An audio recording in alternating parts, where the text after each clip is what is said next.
बोले सियावर रामचंद्र महाराज की जय, उमापति महादेव की जय, सच्चे दरबार की जय। आदरणीय भगवतीओं, जैसा कि आप सभी जानते हैं कि आज हम यहाँ पर एकत्रित हुए हैं, इस प्रेयर मीट में बैठे हैं, उस डिपार्टेड सोल की आत्मा के लिए, उसकी शांति के लिए, वो दिव्यगत आत्मा जो आज अपनी सांसारिक यात्रा को संपूर्ण करके प्रभु के श्री चरणों में जाकर विराजमान हो गई। बहुत ही सम्माननीय, बहुत ही आदरणीय पिता अविनाश शर्मा जी, जो इस संसार से ईश्वर के द्वारा दिए श्वासों को संपूर्ण करते हुए प्रभु के चरणों में जाकर विराजमान हो गए। पिताजी ने अपने जीवन में अपने आसपास रहने वाले लोगों को बहुत सी शिक्षाएं, बहुत से अच्छे कार्य सिखाए होंगे, लेकिन आज जाते जाते भी वो हमें एक संदेश, एक शिक्षा देकर जा रहे हैं कि जिंदगी इसी का ही नाम है। हमारे शास्त्रों में कहा गया, जातस्य मरणं ध्रुवं, मृत्यु अटल है। इस मृत्यु से संसार में कोई भी नहीं बच सकता। जो आया है वो जाएगा, जो बना है वो विनष्ट होगा ही होगा। पलटू साहिब जी कहते हैं, पानी बीच बतासा साधो, तन का यही तमाशा है, मुट्ठी बांधे आया बंदा हाथ पसारे जाता है। ये हम जिस संसार में रहते हैं, अगर कोई इंसान यह कहे कि मेरा संसार है, ये मेरा घर परिवार है, तो ये हर इंसान का भ्रम है। वो तो जिस समय हमारा जन्म होता है उसी समय ईश्वर हमारी एक्सपायरी डेट भी लिखकर भेजते हैं। एक दिन सभी को उसी के अनुसार दुनिया से जाना ही जाना होगा। न्यू इंग्लैंड के कब्रिस्तानों के पास पड़े हुए पत्थर यही सूचना देते हैं मानव को। न्यू इंग्लैंड के कब्रिस्तानों के पास एक पत्थर होते हैं जिसके ऊपर मानव की खोपड़ी अंकित की जाती है, बनाई जाती है, और उसके लेफ्ट और राइट साइड पर पंख उकेर दिए जाते हैं। वेस्टर्न फिलोसफर्स कहते हैं कि ये जो खोपड़ी का चिन्ह है, ये जो पंख है, ये एक चेतावनी है मानव को। यह मानव तो उड़नशील है, एक पंख लगा के तो उड़ जाएगा। ऐसे ही रोम की सेंटा मारिया चर्च के नीचे बने स्मारक भी यही संदेश देते हैं हमें।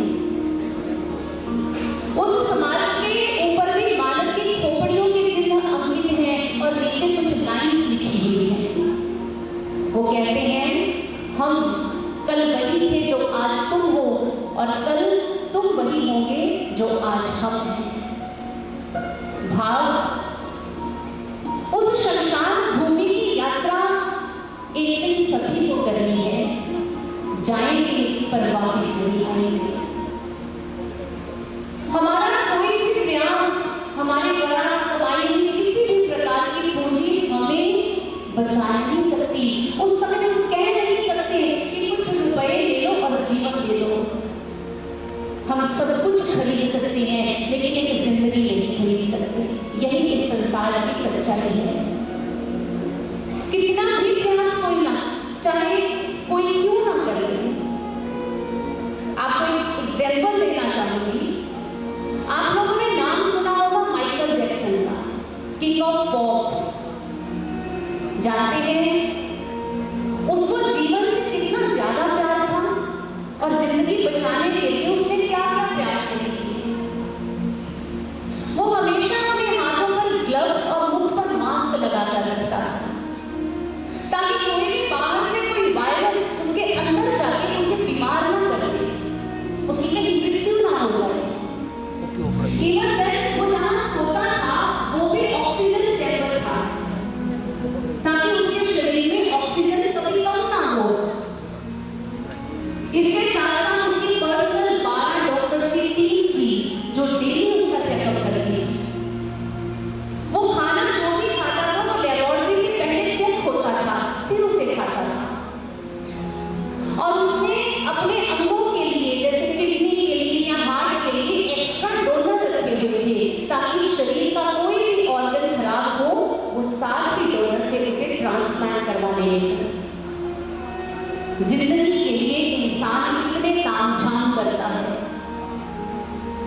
लेकिन 25 जून 2009 की वो रात्रि आधे घंटे का खेल था। वो सारे तामझाम भरे के भरे रह गए। जिस समय मृत्यु आई उसने कुछ नहीं देखा, बस आधे घंटे के खेल में जीवन लीन कर ले गया वो देवदूत। ऐसे अनंत एग्जाम्पल्स जो हमें समझाती हैं कि ये संसार हमारा नहीं है। हम तो सारे सैर करने आए हैं, हम सभी मुसाफिर हैं। कबीर साहिब जी बहुत सुंदर कहते हैं, ये संसार क्या है? एक खेल है। एक आ रहा है, दूसरा जा रहा है। कहा कबीर इस सराय के बीच मुसाफिर क्या क्या तमाशा हो रहा, एक तमाशा लगा हुआ है। वो कहते हैं ये चला चली का खेला है, कोई आ रहा है कोई जा रहा है। और बहुत ही मार्मिक अपनी वाणी में हमें समझाते हैं वो। आइए हम सभी मिलकर श्रवण करते हैं।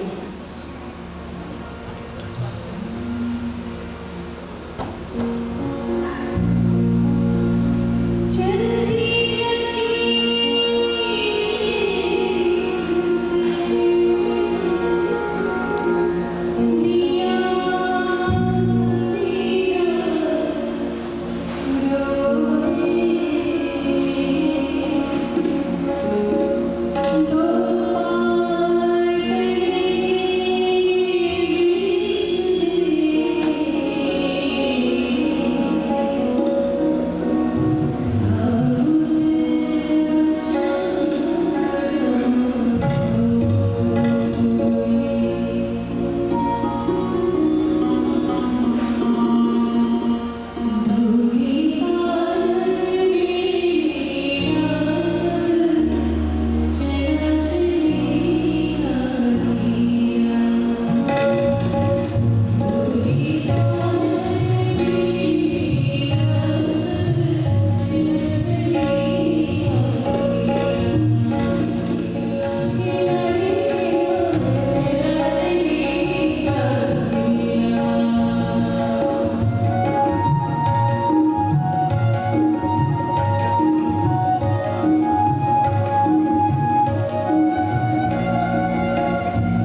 हमारे जन्म और मृत्यु के बीच में एक स्थान होता है। एक बार श्री गुरु आशुतोष महाराज जी ने अपने शिष्यों से प्रश्न किया कि महान वैज्ञानिक एल्बर्ट आइंस्टीन का जन्म कब हुआ था, कौन से सन में हुआ था? तो शिष्यों ने कहा गुरु महाराज जी 1879 में। महाराज जी ने कहा उनकी डेथ कौन से सन में हुई? उन्होंने कहा 1955 में। गुरु महाराज जी ने कहा यह बताओ कि आइंस्टीन के जीवन में सबसे इंपॉर्टेंट कौन सा सन है, आने का या जाने का?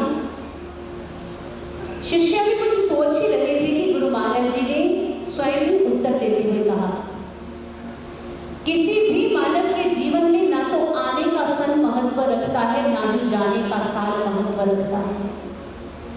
महत्व है इसके बीच का जो रिक्त स्थान है उसका।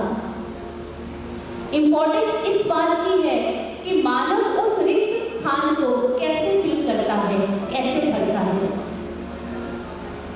हमें ईश्वर ने इतना समय दिया, एक दिन में 24 घंटे। हम उस 24 घंटों को कैसे जीते हैं?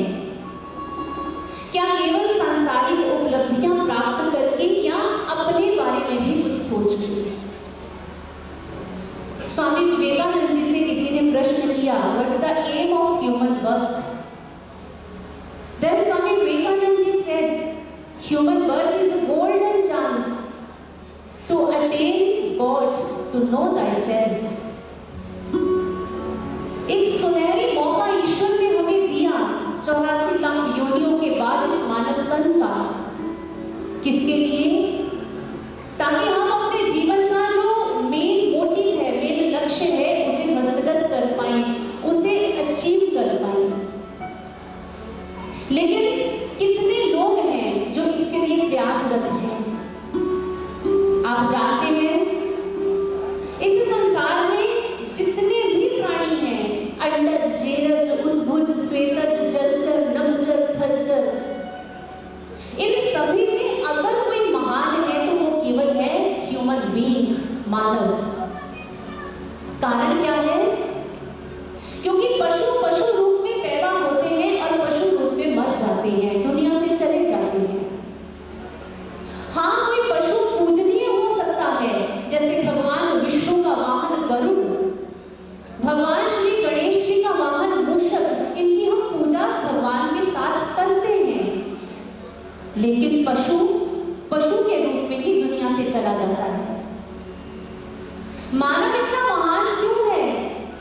क्योंकि मानव रूप में पैदा होता है, लेकिन वो अपने सत्कार्यों से, वो अपने जीवन के एम को जानते हुए, उसे प्राप्त करके मानव से श्रेष्ठ मानव से देवत्व और देवत्व से ईश्वरत्व को प्राप्त कर सकता है केवल मानव। इतने गुण डाल के ईश्वर ने हमें इस संसार में भेजा, लेकिन हमें स्व आकलन करना होगा। कहते हैं हर इंसान को रात को सोने से पहले स्व आकलन करना चाहिए कि मैंने आज सारे दिन में जो ईश्वर ने मुझे इतना समय दिया, उसमें अपने आप को कितना समय दिया। मैंने अपने जीवन के मोटिव को अचीव करने के लिए कौन सी घड़ियां दी जो ईश्वर ने मुझे दिया था। और हर इंसान की प्रार्थना उस ईश्वर के आगे यही होनी चाहिए, हे नाथ अब तो ऐसी दया हो जीवन निरर्थक जाने ना पाए। मैं अपने जीवन के अर्थ को जानकर इस दुनिया से जाऊं, यही जीवन की सार्थकता है। एक बार महर्षि रमन के पास एक व्यक्ति आया।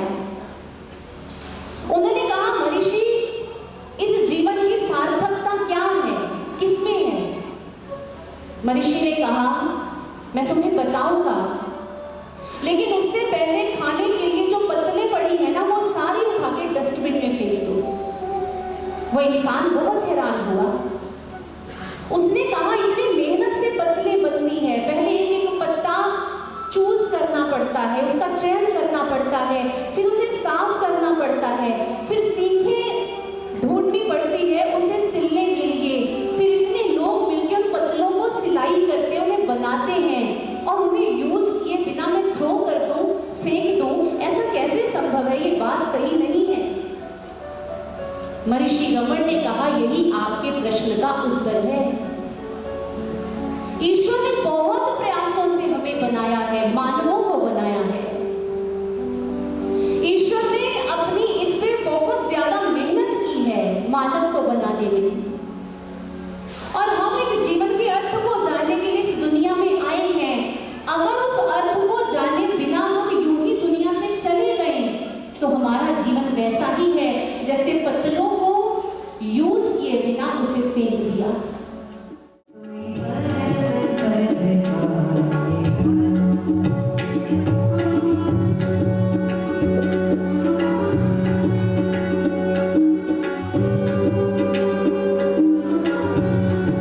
अमेरिका जाना हो तो उसने कहा वो फिर डॉलर में कन्वर्ट होता है, इंग्लैंड जाना हो पाउंड में कन्वर्ट करता हूँ, दुबई जाना हो तो दिनार में कन्वर्ट करता हूँ।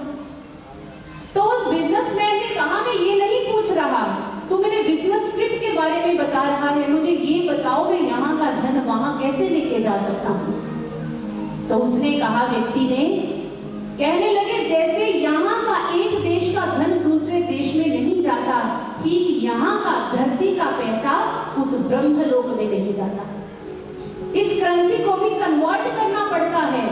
आप कन्वर्ट करें अपने इस धन को, अपने इस रुपए को दान में, पुण्य में, सत्कार्यों में, भक्ति का प्रयास करें, ज्ञान ध्यान प्राप्त करने का प्रयास करें, तो ये धन कन्वर्ट होके वहां जाएगा।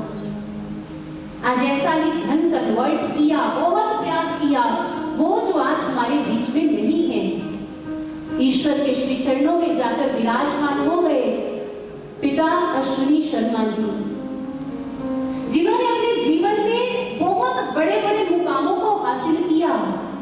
काफी कुछ सुना उनके बारे में, बहुत महात्मा थे, अच्छी आत्मा थे प्रभु की, और उन्होंने अपनी करेंसी को कन्वर्ट किया, दान पुण्य बहुत कुछ किया, और आज उन्हें हम सब याद करते हैं। आपका इकट्ठ बता रहा है, आप उन्हें कितना लगाव करते हैं, प्यार करते हैं। और हमारी भारतीय संस्कृति भी यही समझाती है, परहित सरिस धर्म नहीं भाई, हमेशा परोपकार अपने जीवन में करना चाहिए। इसलिए परोपकार करें, लेकिन ये भावना अध्यात्म से आती है। हम अध्यात्मवादी बने, हम ईश्वर के साथ जुड़े, हम प्रभु को अपने जीवन में देखें, उनका साक्षात्कार करें, क्योंकि जीवन बहुत थोड़ा है। ये 4 दिन की जिंदगी है, हाथ से निकल जाएगी।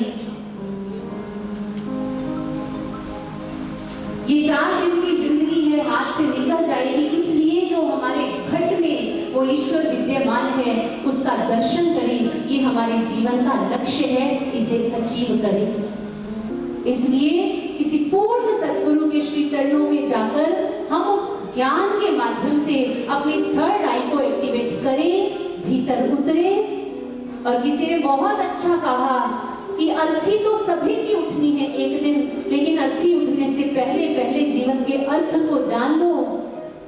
चिता तो हम सभी की जला दी जाएगी, लेकिन उस चिता के जलने से पहले पहले अपनी चेतना को जगा लो, उस ईश्वर का दर्शन अपने घट में करके प्रभु का ध्यान लगा लो, प्रभु की भक्ति को प्राप्त कर लो।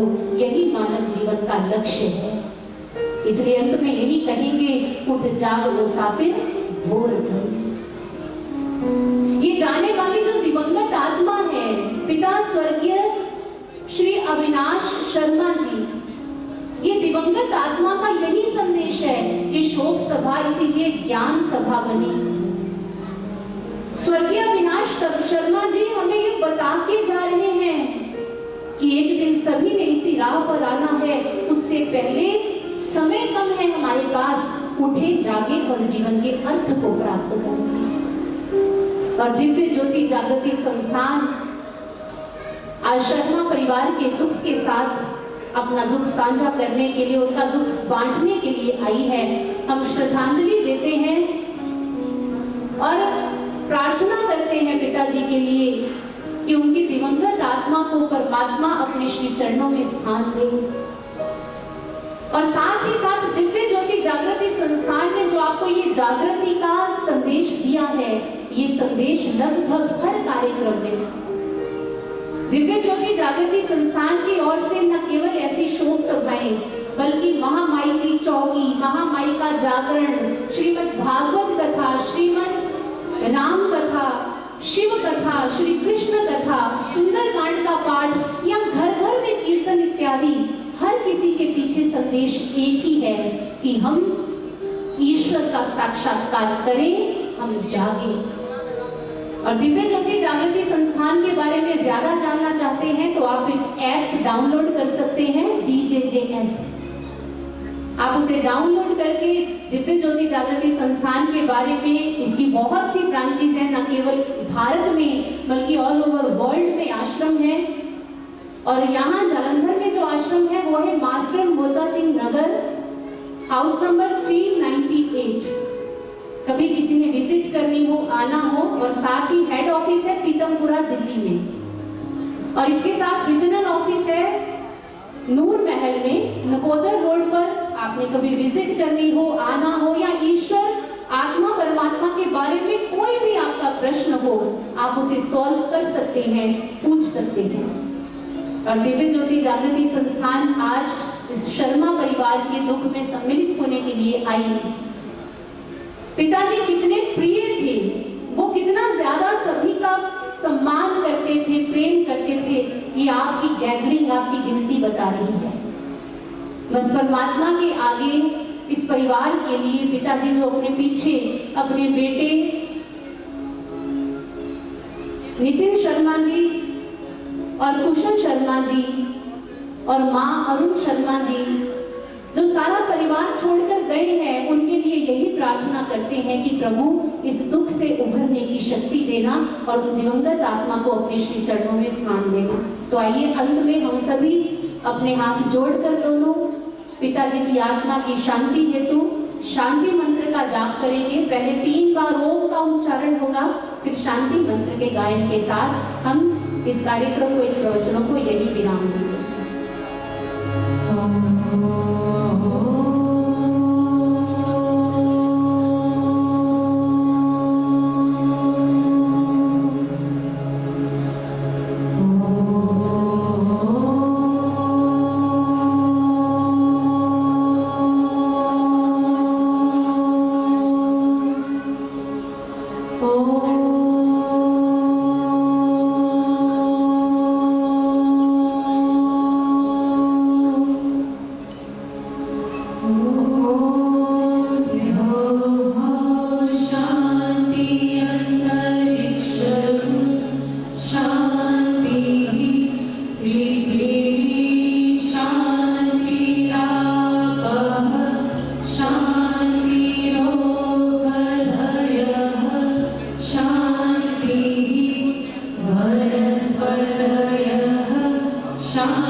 स्वर्गीय अविनाश शर्मा जी का जीवन परिचय कुछ शब्दों में मैं देने का प्रयास करूंगा।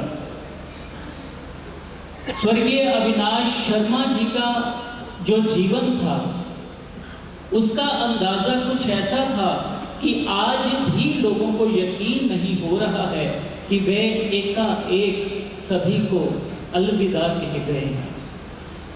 स्वर्गीय अविनाश शर्मा जी भले ही इस दुनिया से चले गए हों, मगर जो जगह वह लोगों के दिलों में बनाकर गए हैं, उसी वजह से आज भी हर कोई कह रहा है कि स्वर्गीय अविनाश शर्मा जी आपको भूल ना पाएंगे।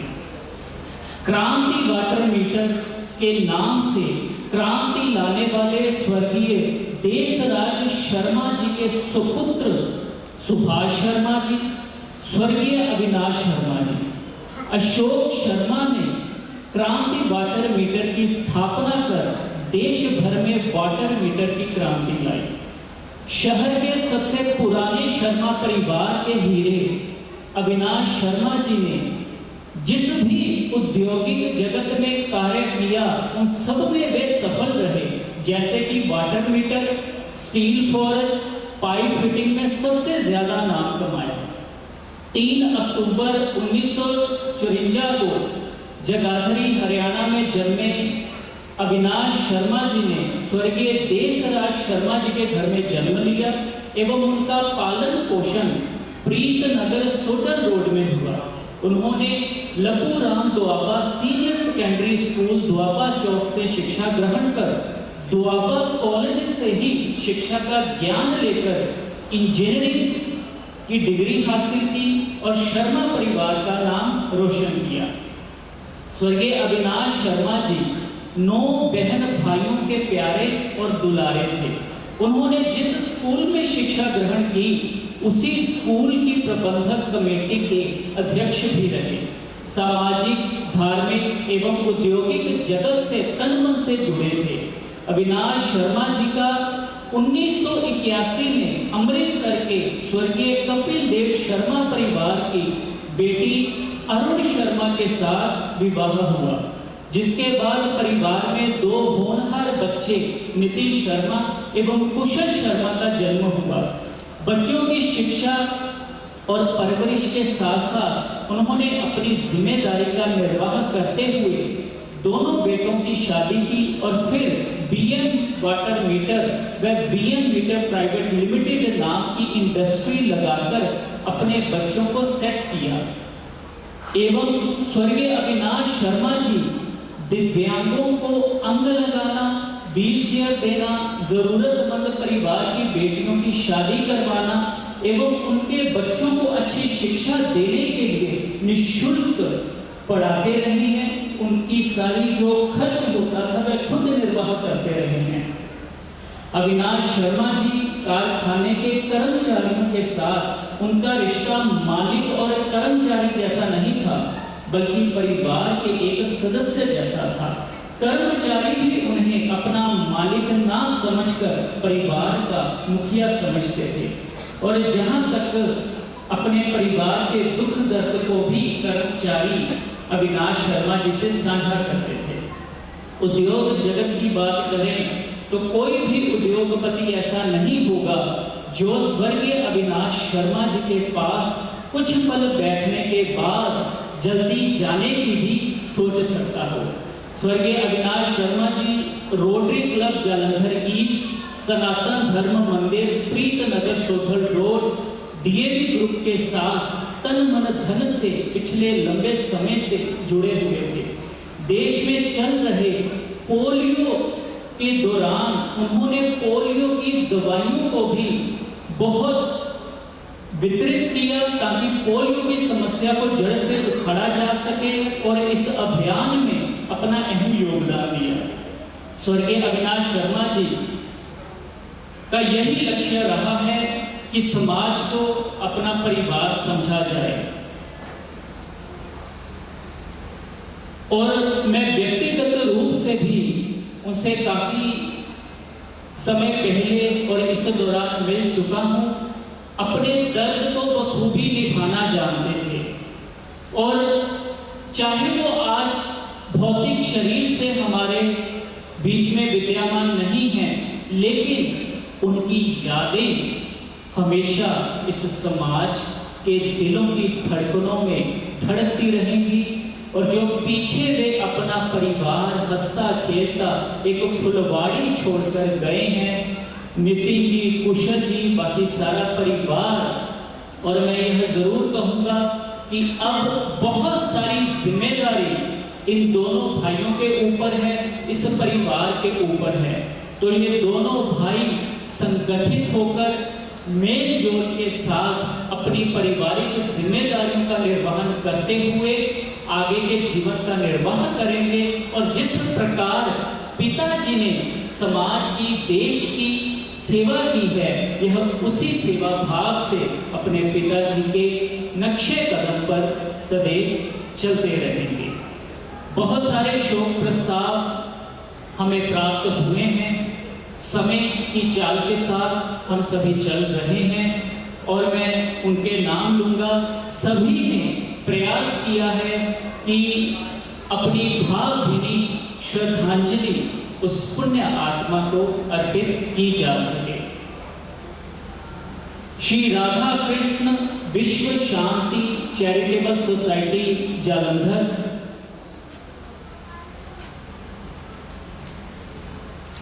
स्वामी नारायण संस्थान अक्षरधाम मंदिर जालंधर, अपाहज आश्रम जालंधर, राष्ट्रीय सेवा परिषद रजिस्टर्ड जालंधर, मां Bhagwati Sewa Samiti registered Jalandhar, rotary club Jalandhar east, Lala Ram Kishore Kapoor Viklang Sahitya trust, Shri Deepak Jalandhari परिवार की भी ओर से शोक प्रस्ताव प्राप्त हुआ है। श्री ऋषिकेश वर्मा जी जो कि जनरल सेक्रेटरी हैं कांग्रेस के, और भी बहुत सारे जो समाज के सज्जन पहुंचे हैं इस परिवार के साथ अपना दुख साझा करने के लिए। श्री शीतल विज जी जो कि मुख्य संपादक हैं दैनिक सवेरा हिंदी समाचार पत्र के, वे पहुंचे हैं और परिवार के साथ इनका बहुत ही गहरा लगाव है। श्री ब्रह्म शंकर जिम्पा जी जो कि पूर्व मंत्री रह चुके हैं पंजाब सरकार में और अभी विधायक हैं होशियारपुर विधानसभा से।